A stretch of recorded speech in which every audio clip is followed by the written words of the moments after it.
Hello, Bashar. And to you, good day. Ha'atu, I love you. Ha'atu. Bashar, I come with a friend. Her name is Lisa. Speak up. I come with a friend. Her name is Lisa. Yes. And she was born with a kidney disease, which retained all the water and her body swell. So she understands she has a negative belief system. So she thought that she was bound by this genetic disease, and also that her parent has it and some of her children has it. And she's asking, can you help her to break through her negative belief so that she can heal her body? Not without communicating with her privately, directly. So she should book a private session with you? If possible. But the idea is that there are others who can help her with this beyond us. Ask her spirit guides for assistance with this idea, since we are not really allowed to interact directly with you with regard to health issues. Okay, thank you. So my second question, Lisa and I are going to Skinwalker Ranch after this gathering. Are you sure you want to? Yes, 100%. All right. And we know that there is a ship under the mesa. Yes, in there the is. Skinwalker A very Ranch. ancient one. Yes. Is any tips or any things you can suggest us to make our physical contact more probable? No, not at this time. Just go and see what happens. Okay. Because it will depend upon your energy as to what opens up in that area for you. Because there are portals in that area. And your energy and your vibration will align with whatever needs to happen for you. But yes, there is an ancient ship buried in the mesa. It is still active and still giving off vibrations that help stabilize the portals in the area. So we intended to do a meditation on the Skinwalker Ranch. Is any suggestion that you will suggest us to do? Which kind of meditation? No, I just said go and see what kind of energy you bring. The intention you have going in will determine what opens for you. Thank you. Okay, so I'm from Canada. So, yeah, hey. So the question we have, I have two spiritual teachers, big prediction, telling us that Trump will win and we are going to migrate to moon, migrate to Mars. I have a spiritual teacher on the other side told me, Camilla's going to win and with the open contact and we're going a better earth. So I'm very happy because no matter who wins, I will have a better world. So my question to you is, how does the upcoming election impact especially the humanity and especially Canada?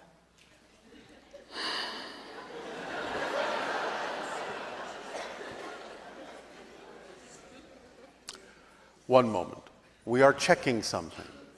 Because generally speaking, we are not really allowed to comment deeply on your politics. But since things are changing somewhat in the near future, we are checking to see what we are allowed to say. I cannot give you specifics about the country of Canada. I am allowed to give you some very general specifics about the election in the United States.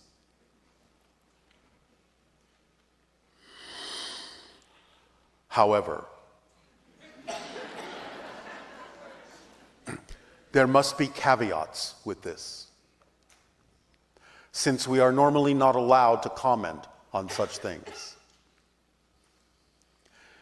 There are certain things we can say, but if we say them, because it is your world, are you willing to take responsibility for the responses of your population to what we are about to say? And before you answer, think carefully about what that means. Are you willing to take responsibility for what we are about to say? Be sure the answer is yes. Yes. All right. This is what we are allowed to say.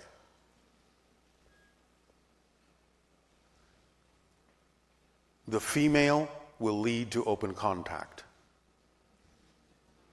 Do I need to say more? No.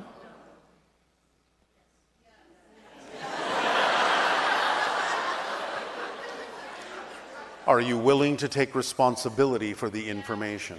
Yes. The male will lead to the termination of the United States and World War III. End of comment. Okay, my last question, Bashar. Is this okay or I should go?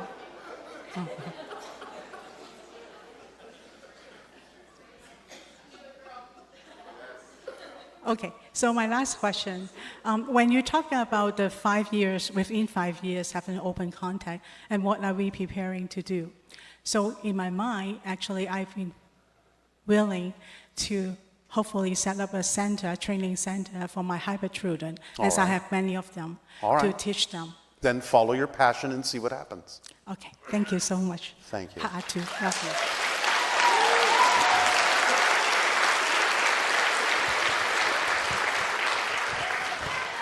Understand that what we have been allowed to do here today is highly unusual and only indicative of the fact that you are closer to contact than you were before. One moment.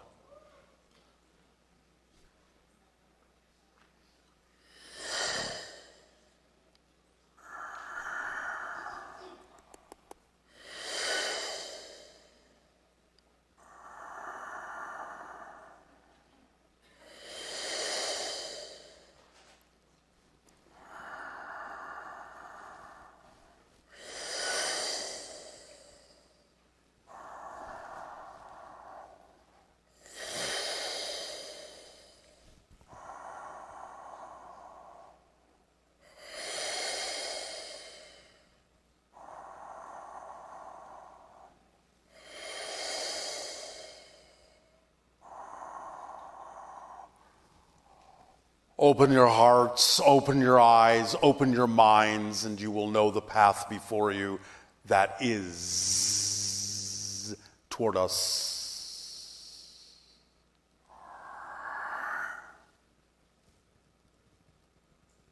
This has been a public service announcement.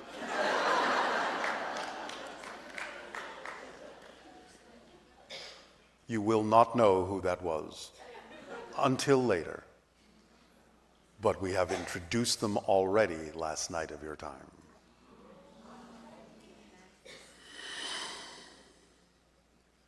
Next.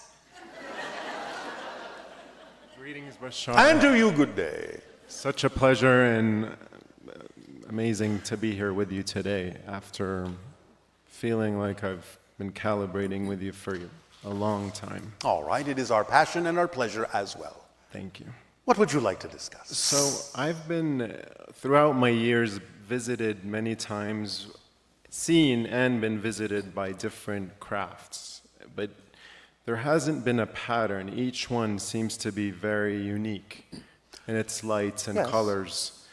My question is, can you tell me maybe which race I'm more connected with, or my energy is more dominant with? Well, you are connected to Pleiadians and hybrids. There's a few smatterings of others as well. Syrians? Some, yes. Okay, so that was the first question. Is there one that I could maybe potentially connect with more on a deeper level that you feel? If you will participate in what we talked about that you call CE5s, you understand this term? No. Going out with groups to certain areas and opening up communication, shining lights, and getting answers from ships that will appear and give you responses and things like that. That is the idea of close encounters of the fifth kind, CE5s. If you will participate in gatherings or create your own gatherings to do so, this can help open up avenues of communication and connection for you to those to whom you are most strongly connected. Thank you. I'll definitely try that out. All right. On a Another question is going to be more personal to me. I think the easiest way to frame this would be a three-part question. Is that a sneaky way of asking three questions? No, it's one concept, but with three different elements that are all connected. This has been a deep fear of mine for a long time. The first one is snakes. Snakes? Snakes. Since I was a child, I've had sort of like a primal fear of them. In many ways, I feel like I was harmed by them. No, but the idea is that it connects to the symbol of ancient wisdom, and it connects to the symbol of genetic alteration, because you're part of the hybrid program.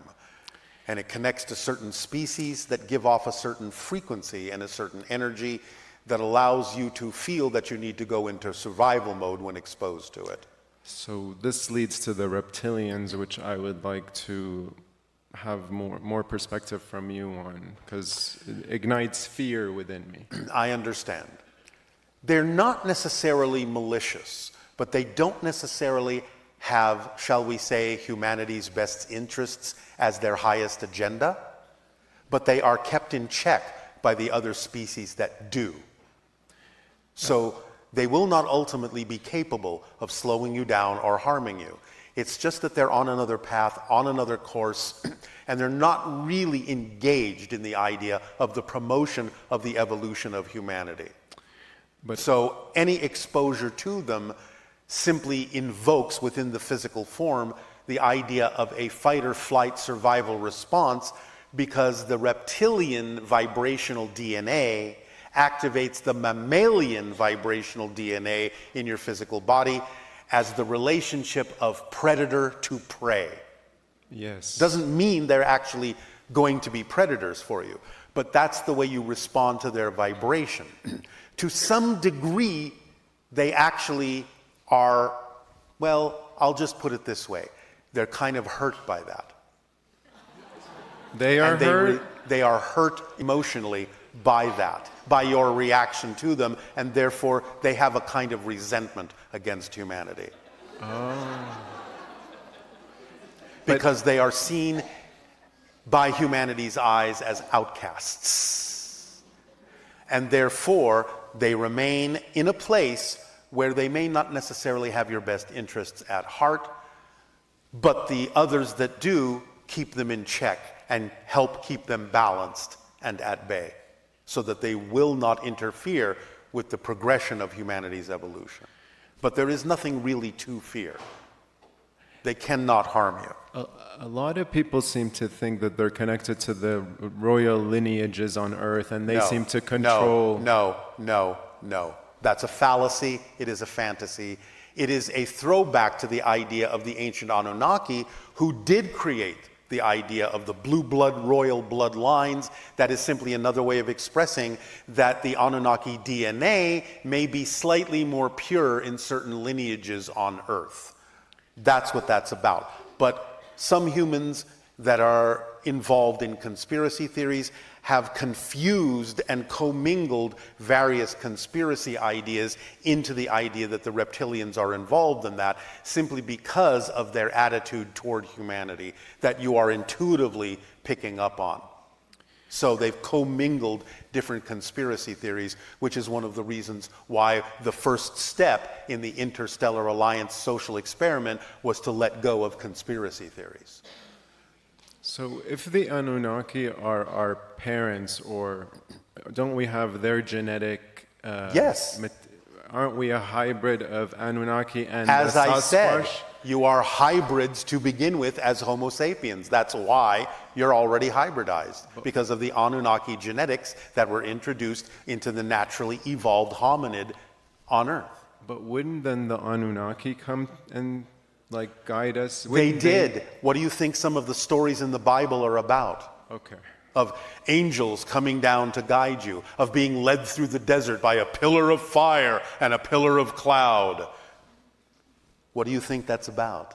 It's about the guidance of the Anunnaki, who recalled those who created Homo sapiens because that was against their law to do so. but they then realized that they had to take responsibility for guiding you up to a certain point until they felt that they could let you sort of evolve on your own to see what would happen. Do you think that though they will return after the They have evolved in a certain way that they are no longer the Anunnaki you knew hundreds of thousands of years ago. Some of them have evolved into what you will now experience as the Pleiadians. Thank you so much. That was beautiful, and I needed that. All right. On a separate note, something... Oh, another question you've snuck in. Well, if it's only one more, then I will curb it to... Everyone seems to be talking about the solar flares and how that activates... Don't worry about it. All right. Don't worry about it. I won't worry about it. Thank you. I'll just ask the last one. Sorry, your card has been punched. I appreciate you. Thank you so much.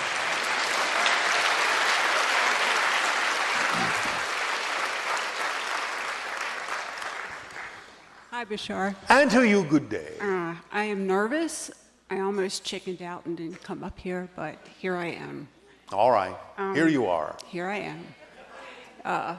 Last night during the meditation, it came to me that to ask you that are we all just dreaming each other, meaning humans dreaming the other races and the races dreaming us in this grand big story? Would you repeat that? Yes. The other races that will be coming to us, Yes. are they not dreaming us and we dreaming them in one great big dream? Yes, of course. From that level, of course. It's So- all a dream. May I ask, when does a dream become reality, or does it ever, and when does reality become a dream, or are they two very separate things? It depends on what you mean by dream. It depends on what level you're looking at it from. Obviously, there is all that is, what you call the source, the one. In a sense, everything is a dream of the one, but the dreams of the one are what reality is. That's what you call reality, the dreams of the one. The infinite dreams of all that is what you experience as aspects and reflections of the one as reality. Does that make sense? I need to think about that, but yeah, I think you did answer my question. Thank you. Anything else? Yes, passion. Yes? I have this idea that passion feels joyous and great and exciting, and that hasn't been my experience. It doesn't have to. Sometimes passion can be a perfectly balanced sense of peace and relaxation. When we talk about the idea of passion, that doesn't mean, as we say, you have to be jumping up and down and running around with your hair on fire. It means you are simply in alignment and in the flow of who you truly are. And that can be expressed in any number of ways, as long as it allows you to feel that you are yourself. That's what we really mean by passion.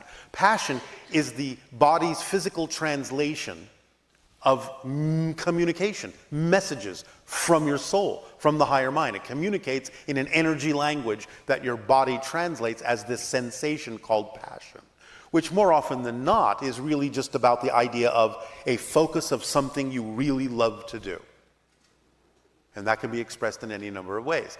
So taking action on your passion is the response to the soul, I heard you. And it begins the dialogue so the soul can send you more opportunities to act on your passion. But no, it doesn't mean you have to be running around like crazy. It doesn't mean you have to be jumping up and down with joy every single minute. It means you simply have a sense of your flow, a sense of your purpose, a sense of who you are, and it can be done in a very effortless, straightforward, and peaceful, centered, and balanced way as well. That can be an expression of your passion. Does that help? Yes, thank you. Last question Yes. is a second question from a question that was asked yesterday, the mathematician that had his friend ask the question, so he snuck in again. Yes. The question has to do with teleportation. Yes. And the question is, can you describe an experiment to see gravity and electromagnetism as related? Yes, we have already given you that experiment. We'll describe it again briefly. It is the idea that objects that exist in a particular location are not objects in a location. The location exists in the object. Every object can be considered an energy equation. And one of the variables in that energy equation is the variable that represents its location in space-time. If you change that space-time locational variable frequency, you actually change the location of the object in space and time. That's how our ships travel from star to star, is we have isolated the ship, unlocked it from any particular universal reality in a limbo state, and then we impose the vibrational frequency that represents the frequency of the location we wish to go to, and the ship must stop existing at the first location and automatically start existing at the second location without traveling in between, because everything holographically is here and now, and all we're doing is changing the perspective, the angle of observation of the locational variable of that ship and its crew in space-time, which is an illusion. Is this making some sense? Not to me, but hopefully to him. All right, but this connects the idea of gravity and electromagnetism and so on and so forth. I'll put it another way. Imagine a Fibonacci spiral. Are you familiar with that? Yes. All right. So imagine a counter Fibonacci spiral going the other way and overlapping the first one. Can you imagine that? Yes. Now imagine that what I'm describing is a simple two-dimensional version of something that is actually very multidimensional. So it would go in all sorts of directions, but for simplicity's sake, just imagine that double spiral, all right? Mm-hmm. There are places where then the spiral, one spiral, crosses the other spiral, correct? Mm-hmm. And it does so because it is a spiral at farther and farther and farther distances, correct? You are. Thank you. You're welcome. So we call those nodal points, all right? Those nodal points, depending upon exactly how they cross the other spiral and how many iterations of that crossing there are, actually create the different effects you call gravity, electromagnetism, strong nuclear force, weak nuclear force, dark matter, dark energy, so on and so forth. It is that particular structure that can explain the relationship between all the different so-called forces that you experience in your physical universe and show the connection between them all by understanding them as different concentrations of nodal points of a fundamental concept that contains a field of consciousness. So if consciousness as a field is allowed into the equations of your quantum mechanics, you will understand more clearly the idea of the relationship of gravity to electromagnetism and so forth. Now, relatively recently, there actually has been the creation of a new mathematical equation that does allow gravity and quantum mechanics to be combined. And that is the correct direction to go in. But it still must include the understanding of how to quantify and create mathematical representations or geometric representations of the field of consciousness out of which everything is created.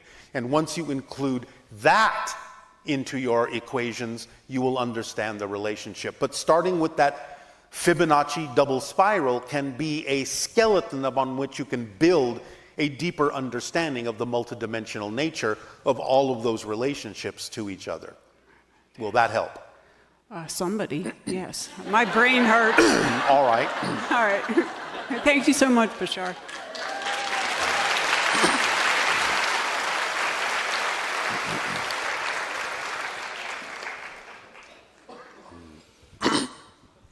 Hi, Bashar. And to you, good day. Okay. First of all, I want to say thank you for last night and the meditation. The visualization that you gave was super helpful to me because I have a fear of open contact. So, why do you have a fear?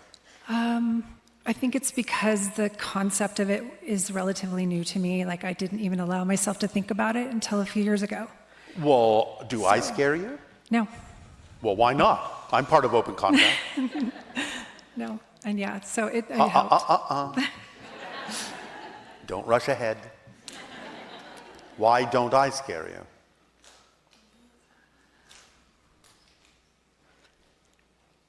I guess maybe it's because I can relate to you. And what makes you think you can't relate to the others who will come through Open Contact? Well, honestly, it's the way they look. I mean, The I way know they that's- look. It's scary to me. Oh, scary. Are you afraid of animals? No. Don't they look very different from you? Yes. I know. Why it doesn't aren't make you sense. afraid of them? I guess I'm used to them. You're used to them. Mm-hmm. Do you think you can get used to us? Yes, And then you won't be scared? absolutely. All right. Yeah. So you understand it will not happen faster than you can handle. Right? Yes? Yes. Because what would be the point of that? Correct. Above and beyond all, Open Contact is logical. We understand what you can handle. We understand that it makes no sense to give you more than you can handle. The process is in your hands.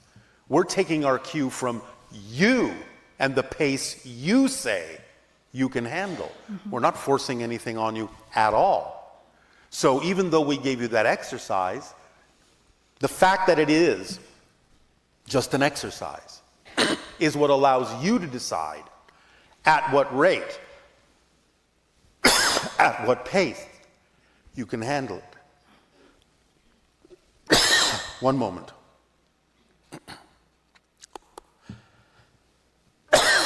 Nania. The channel's body needs hydration.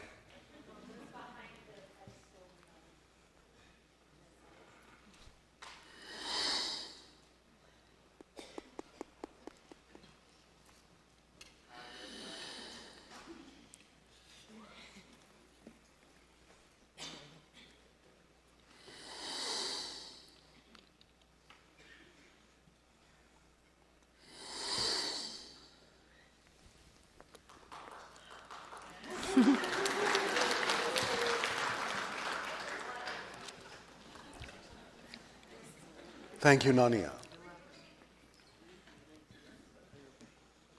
Oh, yes, thank you. I'm fine.